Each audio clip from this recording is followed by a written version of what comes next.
kipindi kingine Jumatatu. Ndio. Tusiingie kwenye ugumu. Sawa. Basi kabla tujaendelea, wacha tuombe. Baba yetu na Mungu wetu, tunalibariki mno jina lako, jina takatifu, jina teule, jina kuu lenye uwezo wote, jina la Yesu.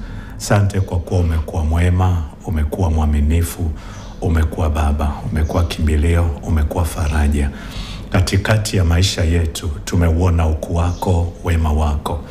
Umetenda zaidi ya vile tulivyofikiri, umefanya zaidi ya vile tulivyoomba, umefanya zaidi ya stahiki zetu. Neno lako linasema kama ungehesabu mabaya, nani angesimama? Haya yote umeyafanya kwa sababu kwako kuna wingi wa rehema, kwako kuna wingi wa huruma, kwako kuna wingi wa upendeleo unaotutendea tusiostahili, unaotufanyia tuliokuwa hatuna haki ya kufanyiwa. Asante kwa ajili ya msikilizaji wangu huyu anayenisikiliza mahali popote. Wako walioko ofisini, wako walioko kwenye biashara zao, wako walioko kwenye vyombo vya usafiri, wako walioko mahali, lakini madamu wanatusikiliza, na wao ni mashahidi ya kwamba wewe Mungu ni mwaminifu kwa kiwango cha kuaminika. Tunapoanza tena wiki nyingine na siku hii, Mungu, kwa ratiba hii ya kipindi cha Gospel Forum, nenda pamoja nasi. Tunaweka wakfu wiki hii mikononi mwako.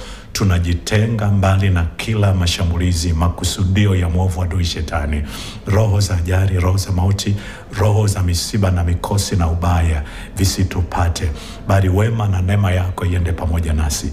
Tuko tayari kukusikiliza na kutii kilicho cha kwako. Tunatoa ratiba zetu, maisha na uhai wetu sadaka kwenye madhabahu yako, ili vitumike kama upendavyo. Katika jina la Yesu na damu yako tunaomba tukiamini na kupokea. Amen. Amen. Nikushukuru sana mpenzi msikilizaji wetu ambaye umeendelea kutufuatilia. Mungu akubariki sana. Nikushukuru wewe ambaye umeendelea kutuombea. Mungu akumbuke sadaka hiyo ya muda. Lakini wewe ambaye umeendelea kutoa sadaka zako kupitia madhabahu hii, Mungu akumbuke hiyo sadaka yako. Na nitaje namba yetu ya sadaka kwa wale ambao inawezekana hawana, ama wengine wanahitaji kujiridhisha kwamba namba walionayo ndio namba sahihi. Namba yetu ni 0757 220 220, 0757 220 220. Kwenye kipengele chetu cha kwanza cha shukrani, tunasoma ambalo tumekuwa nalo tukiingia na kutoka nalo, na leo nilitamani tuendele nalo kidogo, lenye kichwa chenye maneno yanayosema ni heri kutoa kuliko kupokea. Ni heri kutoa kuliko kupokea. Maneno haya yanapatikana kwenye kitabu cha Matendo ya Mitume, ule mlango wa 20 na mstari wa 35. Matendo ya Mitume 20:35. Anasema, katika mambo yote nimewaonyesha ya kuwa kwa kushika kazi hii imewapasa kuwasaidia wanyonge na kuyakumbuka maneno ya Bwana Yesu, jinsi alivyosema mwenyewe, ni heri kutoa kuliko kupokea. Tumejadili vitu vingi kwenye somo letu, na miongoni mwa vitu ambavyo tumejadili ni ile ya kupenda kupokea kuliko kutoa. Si vibaya kupokea, lakini usisahau ya kwamba unawajibika pia kutoa, kugusa maisha ya watu wengine, kugusa maisha ya wahitaji. Hapa ametumia neno wanyonge. Sasa leo nilitamani nikupeleke kwenye kipande cha B ambacho niligusia kidogo. Nianzie hapo nione hizi dakika tunasogeaje, angalau kusogea mahali fulani. Kwa kama unaandika, andika namba 2 ambayo tulikuwa tumeanza kuijadili kipindi kabla ya Jumatatu. Nilikwambia, lakini pia lazima ujue ya kwamba hatukuletwa duniani ili kuishi kwa muujiza. Hili neno ni muhimu sana, na ni neno chungu sana kwa wale ambao inawezekana wamemaliza masomo yao ya level mbalimbali, hawajafanikiwa kupata ajira. Ni neno gumu sana. Ni neno gumu sana kwa wale watu wanaotegemea betting ili waishi. Ni neno gumu sana.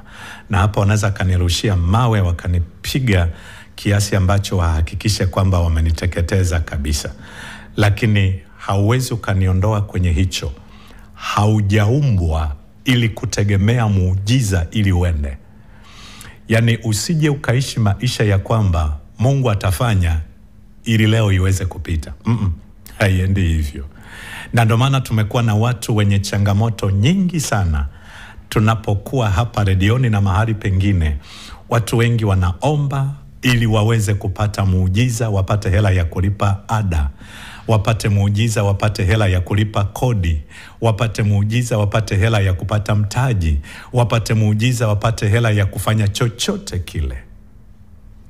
Sio kwamba Mungu hawezi kuleta hela kutoka mbinguni. Ana uwezo. Ila muujiza ni kwa ajili ya kutuvusha mahali. Sio jambo ambalo tunapaswa kulitegemea liwe ni jambo la kudumu. Na ndio maana nilikwambia tumeletwa duniani ili kuwajibika. Ninasikia ndani yangu niseme hili neno japokuwa haliko kwenye notes. Na ndio maana kabla haujamkubalia kijana wa kiume awe mtu ambaye unategemea kuishi naye, hakikisha ana kazi maalum. Neno gumu hili. Usiolewe na kijana Mission Town, atakutesa. Nilitamani niseme Bwana Yesu asifiwe. Swali la kumuuliza anajishughulisha na nini sio dhambi. Sasa ningekuwa ninazungumza na kina baba, Biblia inatutambulisha kuwa ni vichwa.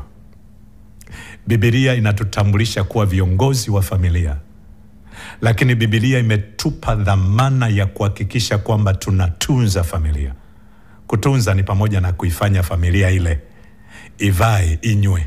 Sio unafika mahali unaambia watoto soda ni mbaya, zinasababisha kisukari, sema tu mfukoni hakuna hela. Ngoja nijaribishe. Bwana Yesu asifiwe. Sio watoto wanafika wageni wamemiminiwa soda, watoto wanaenda na vikombe kwenda kuomba soda kwa mgeni kwa sababu ni kinywaji nadra kwenye nyumba. Haijakaa sawa. Sentensi yangu, hatujaletwa duniani kuishi kwa muujiza. Tumeletwa duniani kuwajibika. Kwa hiyo nikusisitizie mpenzi msikilizaji wangu, tafuta kitu cha kufanya. Ninajua tuna changamoto ya ajira, lakini kazi zipo. Tumeletwa duniani kufanya kazi. Tumeletwa duniani kupambana na kushughulika ili maisha yaweze kwenda. Tupate ada, tupate kodi, tupate mtaji, tupate vitu vingine. Usikae kwa kutegemea muujiza wa kushukishiwa hela kutoka mbinguni ili maisha yaende. Haiko hivyo. Na ndio maana kwenye kitabu cha Mwanzo ule mlango wa 2 mstari wa 15 amezungumza maneno magumu sana ambayo watu wengine hawapendagi kuyasoma. Anasema hivi: Bwana Mungu akamtoa huyo mtu, akamweka katika bustani ya Eden ailime na kuitunza. Huyu ndiye mwanadamu wa kwanza kwenye ulimwengu wa mwili wa damu na nyama. Kule kwingine sitaki kuzungumza kwenye ulimwengu wa roho. Kwenye ulimwengu wa damu na nyama, Adamu ndiyo mtu wa kwanza. Angalia, Mungu anamleta kwenye bustani ya Eden. Ningewaza hivi, kama Mungu angetamani tuishi kwa muujiza, angemwambia Adam, nimekuweka kwenye bustani ya Eden, wewe kaa subiria tu, nitakuletea chakula na malaika kutoka mbinguni. Malaika watakuja wapalilie hii bustani, waitunze, wafanye kila kitu, weka kwenye kiti cha uvivu, subiria jua kupunga. Mungu anamwambia Adam, nimekupa bustani ya Eden, uilime na kuitunza. Kiswahili kizuri, utakula kinachotokana na kazi. Achilia mbali ile baadaye aliyesema utakula kwa jasho.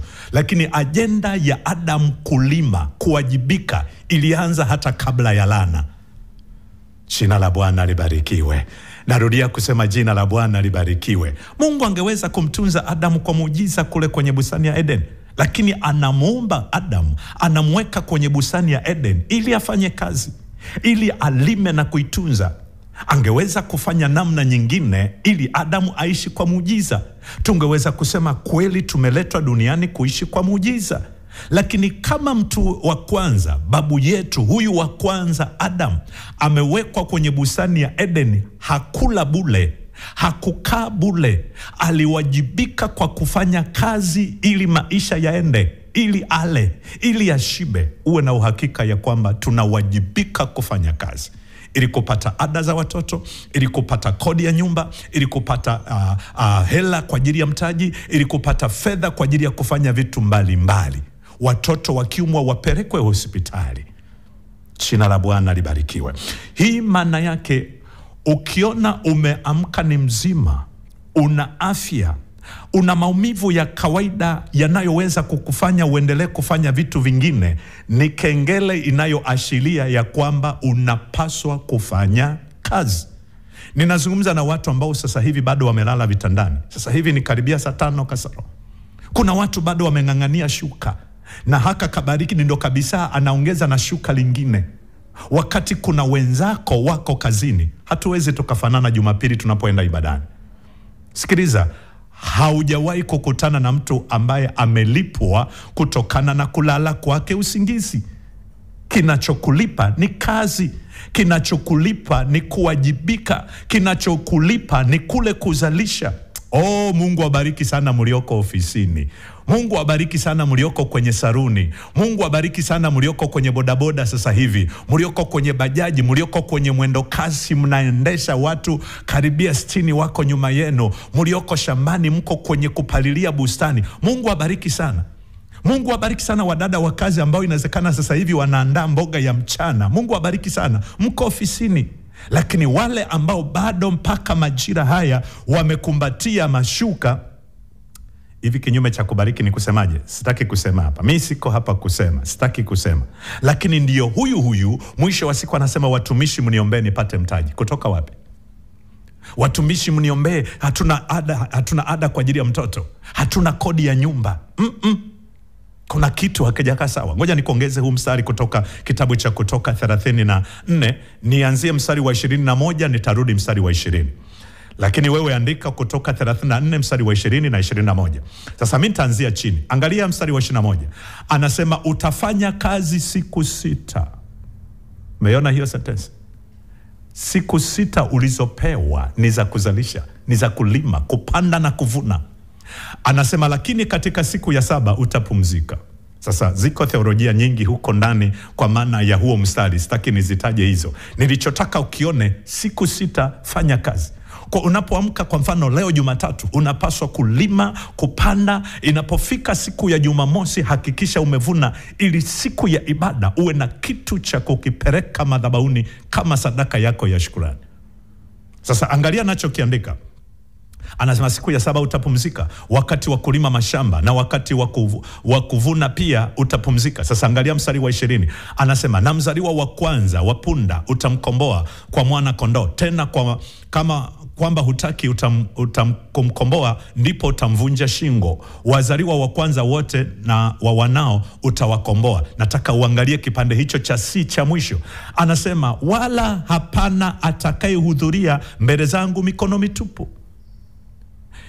Inapofika siku ya Jumapili, wakati Mungu ameingia gharama kukutunza kwa wiki nzima, ametunza uhai wako na kila kitu, maana yake Mungu anatarajia kile ulichokizalisha ndani ya siku 6 ulete sadaka ya kumshukuru Mungu kwenye ibada yako ya siku ya Jumapili.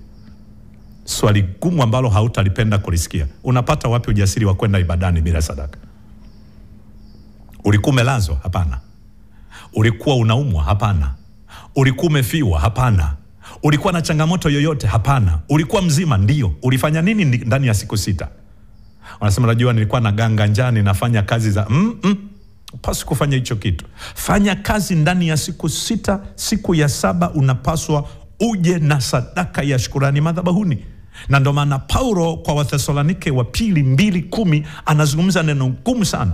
Anasema asiyetaka kufanya kazi, mvivu, huyu asiyependa kufanya kazi, anasema hata kula asile.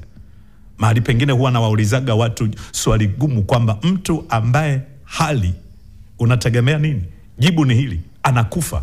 Kwa hiyo tungeingia ndani kwenye huu mstari, asiyetaka kufanya kazi inatakiwa afe. Kwa tafsiri nyingine, mtu anayehitaji kuishi kwa muujiza bila kujishughulisha, kufa na afe. Sasa hili ni neno gumu sana ambalo Biblia inatutahadharisha nayo. Na ndio maana niko mahali hapa kukukumbusha ya kwamba haujaletwa duniani kuishi kwa muujiza.